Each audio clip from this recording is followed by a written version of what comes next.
ini mulai diakui sebenarnya. Baru-baru ini Bank Indonesia 2 hari yang lalu bilang dunia tidak sedang baik-baik saja. Presiden Prabowo tegas dunia sedang tidak baik-baik saja. Benar. Sri Mulyani dengan bahasa-bahasa yang lebih ngeles mengakui krisis berarti krisis itu resesi besar ya, bukan sekedar yang 2 tadi. Betul. Kalau menurut saya hampir pasti terjadi yang resesi kecil. Jadi kita dapat 5% udah berat. Itu 5%-nya udah berat. Berat kalau tidak ada masalah apa-apa. Nah, kalau tambah ini dari luar urusannya sedang atau besar.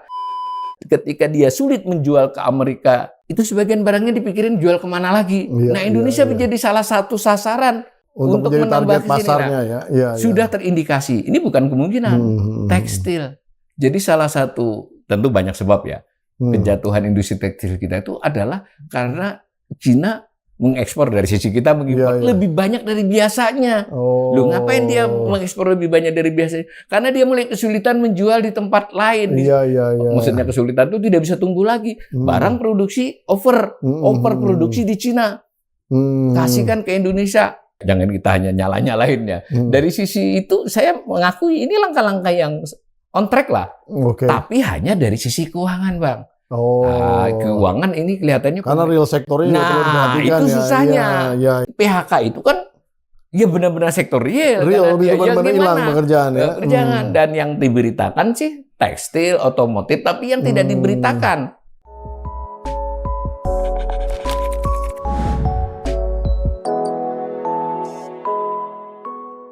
Pak, tapi Bapak ngomong ini krisis 98 bisa terulang. Ya, betul. Sinyalnya apa sih sebenarnya? Ya, prinsipnya begini dulu. Kalau pakai bahasa yang lebih populer, perekonomian itu kalau normal, sehat, itu dia akan tumbuh as usually negara tersebut. Jadi kalau kita 5 ya biasa tumbuh 5%. Pengangguran berkurang sekitar 1% setahun. Itu oke namanya. Nah, Amerika tentu beda. Yang buat dia kalau 3% itu sehat. Inflasi sekian sehat. Jadi ada ukuran umum untuk kebiasaan masing-masing negara sesuai historisnya. Sehat itu berarti. Nah, lalu kalau sakit berarti nggak sesuai ini. Sakit kita sebut resesi lah ya. Itu ada 3 tingkatan lah. Ini versi penjelasan populernya. Jangan terlalu percaya dengan penjelasan teknis karena itu tergantung yang nafsirin. Kalau dia tidak tumbuh seperti biasanya dan tidak mengurangi pengangguran seperti biasanya dan ciri-ciri lain, dia sakitnya namanya ya resesi rendah. Agak flu, pilek gitu loh, sakit. Nah, misal dari 5 kita jadi 4, pengangguran bertahan, inflasi jadi 5, itu kira-kira gitu. Nah, tetapi kalau dia sampai terjadi kontraksi, kontraksinya tapi tidak dalam, seperti COVID kita sempat 2, tapi tahun berikutnya sudah 3, berapa. Jadi masih ya itu namanya resesi sedang. Nah, kalau resesi yang kecil tadi kita berulang-ulang tuh 2008, 2019 banyak sering. Tapi kalau yang gede itu baru sekali 1997, 98 kontraksi 13%, tahun berikutnya masih kontraksi, lama pulihnya 2-3 tahun. Tuh sakit. Nah, kira-kira gitu kan. Nah, sekarang kondisi kita saat ini gimana 2024 ini? Kalau saya bilang kita belum resesi, jadi belum sakit, tetapi gejala sakit. Jadi di luar ini dong. Gejalanya udah ada nih. Udah ada, sering masuk angin, demam-demam, batuk-batuk, pusing-pusing dikit. Nah, buktinya bukan omongan saya, kan omongan Sri Mulyani saya mengakui kita sedang tidak baik-baik saja. Prabowo mengingatkan juga. Artinya kita belum sakit, tapi kurang sehat. Nah, maka potensi untuk menjadi sakit kan jadi ada. Nah, siapa yang bisa buat sakit? Ya ada 2, faktor internal ya memang. Ya barangkali tadi beberapa kondisi internal kita memburuk. Nah, misalnya PHK banyak-banyak dan sebagainya kan memburuk. Tetapi dari pengalaman yang bisa membuat sakit sedang, resesi sedang, dan resesi besar itu hanya eksternal. Kalau hanya faktor internal kita resesi kecil saja, sakit lah. Itu kena. Lalu berarti saya kan harus menduga. Nah, kembali selain memang kajian saya melihat ini mulai diakui sebenarnya. Baru-baru ini Bank Indonesia 2 hari yang lalu bilang dunia tidak sedang baik-baik saja. Presiden Prabowo tegas dunia sedang tidak baik-baik saja. Sri Mulyani dengan bahasa-bahasa yang lebih ngeles mengakui. Nah, berarti kan ibaratnya ada ancaman wabah lah, kita Betul, sederhanakan. Ya, ya. Nah, wabah yang ini bisa membuat sakit banyak negara, termasuk Sistemik gitu Indonesia. ya. Sistemik. Mm-mm. Ya, jadi Indonesia salah satu yang mungkin sakit akibat kondisi ini. Nah, mestinya kalau ada kondisi ini bisa diibaratkan seperti COVID lah. Ya, Ya, COVID itu wabah, tapi orang yang memiliki imunitas daya tahan nggak kena. Atau kalaupun kena cepat sembuh. Nah, ini persoalannya kita ini kan, ini faktor eksternal jelas ada. Betul. Kita belum tahu nih seheboh apa. Ya. Yang paling ekstrim kan kalau perang dunia. Lah itu semuanya kena. Tapi yang tidak ekstrim pun bahaya. Trump beneran naikin tarif dan salah satunya Indonesia misalnya, meskipun kita karena kita surplus dengan Amerika. Kan dia ngancamnya yang surplus sama dia. Kita sih ya tanda petik buat Amerika nggak terlalu signifikan, tapi bisa kan. Nah, kemudian The Fed ini dengan Trump kan tarik ulur nih. Kalau The Fed ternyata tidak sesuai harapan dunia untuk menurunkan suku bunga dan lain-lain yang membuat dunia lebih dinamis ekonomi ya, itu tidak berani melakukan karena menyesuaikan dengan kebijakan Trump. Ini bisa memicu wabah, meskipun wabahnya itu terutama yang paling berkaitan dengan dia, Cina, Eropa. Ini Eropa aja ngamuk kan, maksudnya sudah protes lah. Nah, tetapi giliran berikutnya karena kita berhubungan dengan semua negara-negara yang berhubungan dengan Amerika, yang kuat-kuat lah, Cina misalnya, Jepang, kita bisa kena. Nah, kan kira-kira gitu. Nah, maka persoalannya tinggal kita. Sebenarnya kita kan tidak langsung nih, tidak langsung kena. Geopolitiknya juga agak jauh, kecuali Cina Selatan ya, kita nggak tahu. Nah, tetapi kalau kondisi kita tadi sedang tidak baik-baik saja, kalau orang sudah batuk, pusing, maksakan diri jalan-jalan ke pinggir pantai, kemudian kehujanan. Nah, itu kenapa saya termasuk orang yang mengingatkan bahwa ini potensi krisis, berarti krisis itu resesi besar ya, bukan sekedar yang dua tadi. Kalau menurut saya hampir pasti terjadi yang resesi kecil. Jadi kita dapat 5% udah berat. Nah, itu 5%-nya udah berat. Berat kalau tidak ada masalah apa-apa. Nah, kalau tambah ini dari luar, urusannya sedang atau besar. Kalau saya sebut krisis berarti kan yang besar, bisa kontraksi. Nah, itu saya beranggapan ini sudah nyata, sementara kita sedang sakit-sakit. Sedang tidak sehat hubungan saya. Nah, maka bahaya. Nah, tapi pastikan bahwa kalau cuma karena faktor internal, paling kita batuk pilek. Kalau eksternal, kita bisa operasi dan segala macam. Itu yang saya maksud bahwa potensi krisis. Kalau di presentasi, ya 30-70 lah. Kita potensi krisisnya 30%. Tapi itu angka terlalu besar. Normalnya itu kan ya kita harus di bawah 10% dong. Yang namanya kemungkinan buruk itu kan kalau di bawah 10% bisa dimitigasi. Kalau 30%-nya agak berat. Menurut Pak Walil ini, si Trump ini sebenarnya serius nggak sih mau naikin tarif segede-gedenya itu? Karena menurut saya ngebluff aja. Karena dari dalam juga ada petekanan dia sebenarnya. Karena terutama ya artinya mereka semua juga kan butuh paling tidak beberapa barang-barang yang udah pasti menjadi basic needs-nya mereka. Itu tiba-tiba kalau dinaikin tarifnya juga biaya ekonomi mereka juga naik gitu sebetulnya di dalam negeri. Nah itu bagaimana? Saya setuju bahwa dari pidato-pidato yang belakangan ini kelihatannya dia tidak akan full melaksanakan itu. Apalagi nggak usah ini, The Fed aja mungkin akan sedikit mengerem itu. Karena beda nih, The Fed itu lebih independen terhadap presidennya di sana. Benar. Nah, yang kedua tadi benar sekali bahwa Cina, Amerika ini juga punya urusan kebutuhan. Kan yang diancam-ancam ada Meksiko segala tuh. Jangan lihat Cina nih, Meksiko. Kita ini kan nonton film nih. Kalau dulu orang Meksiko dan Amerika tuh. Jadi Meksiko loh, itu lebih serius daripada soal dengan Cina. Bahkan Kanada sudah teriak kan ini kan sahabat dekat dia semua. Nah, karena itu kemungkinan dia akan, tetapi ini kan ya kalau saya boleh ngacungin jempol, menurut saya Trump ini presiden yang jagoan negosiasi kan.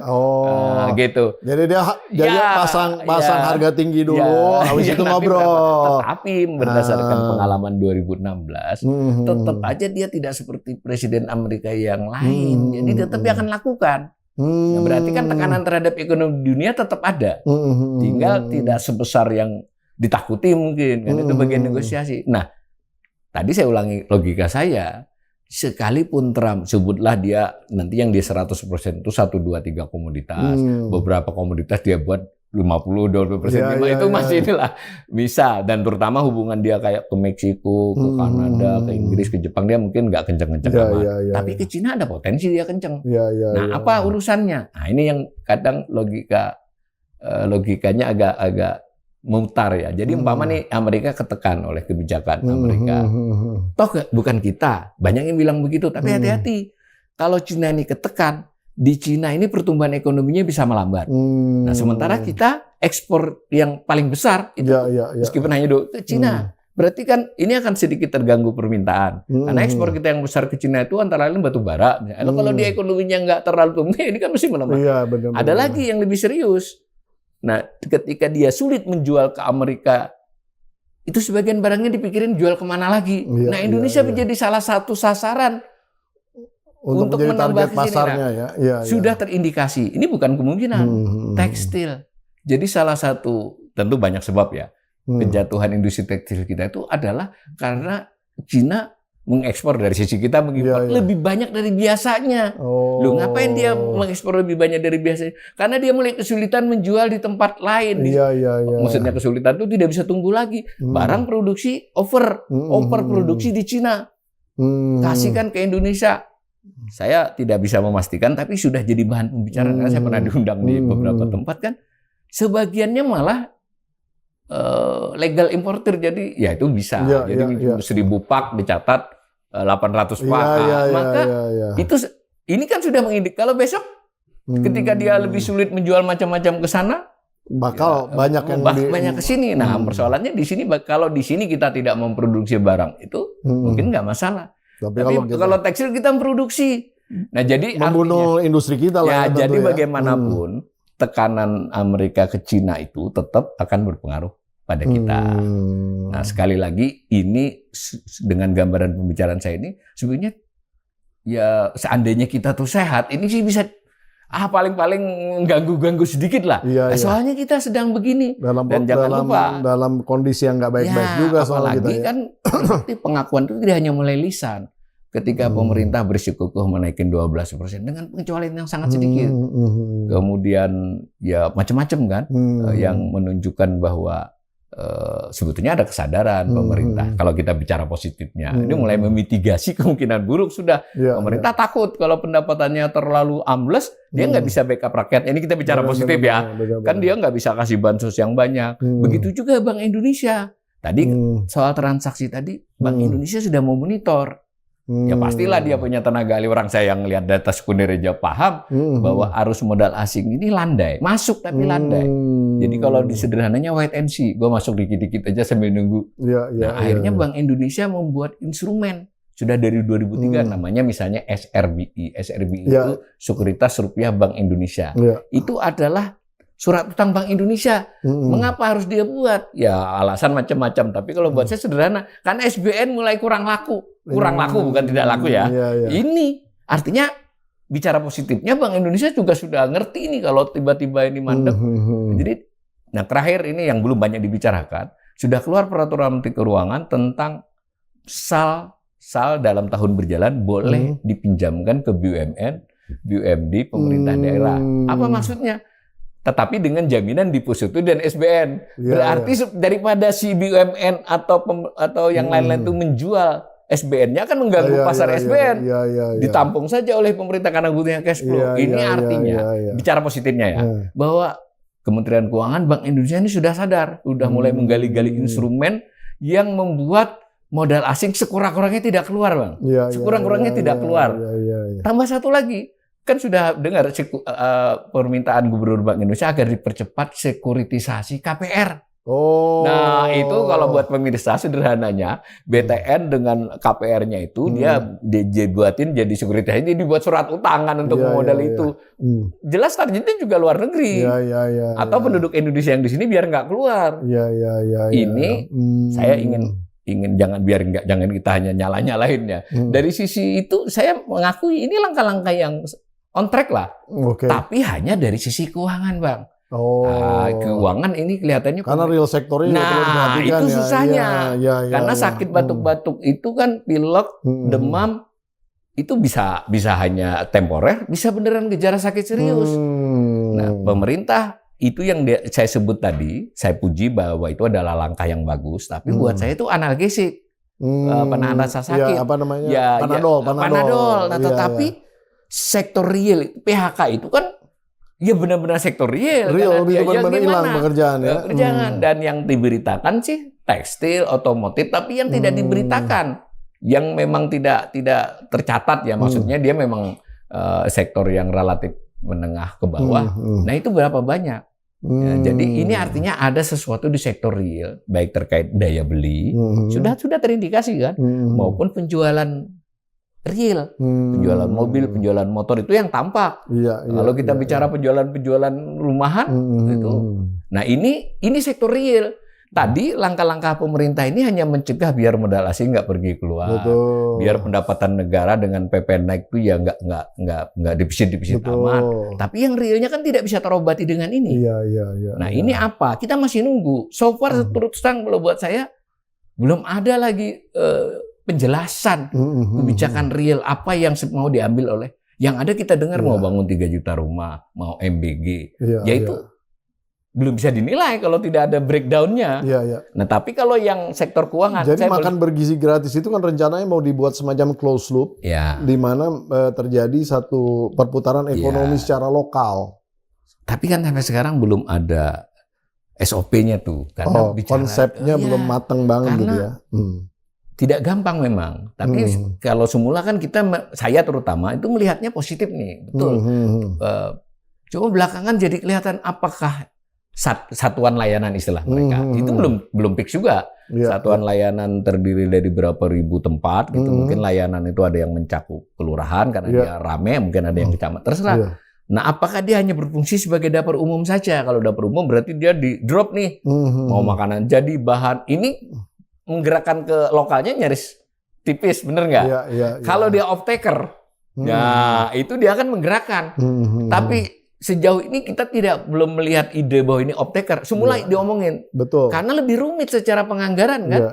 Kalau dia off-taker, berarti dia bisa mengoptimalkan bahan di dekat sana dan bahkan sumber daya manusia. Artinya pegawai segala macam. Nah, maka seandainya konsep ini betul-betul sampai kepada bagaimana tempat-tempat satuan layanan itu mengoptimalkan sumber daya sekitar, itu dia akan memberi kontribusi positif. Tetapi kalau idenya adalah dropping, dia hanya dapat apalagi pakai impor loh ya. Nah, apalagi ditambah impor. Jadi sekarang saya kasih netral dulu nilai terhadap PBB. Semula saya termasuk yang muji.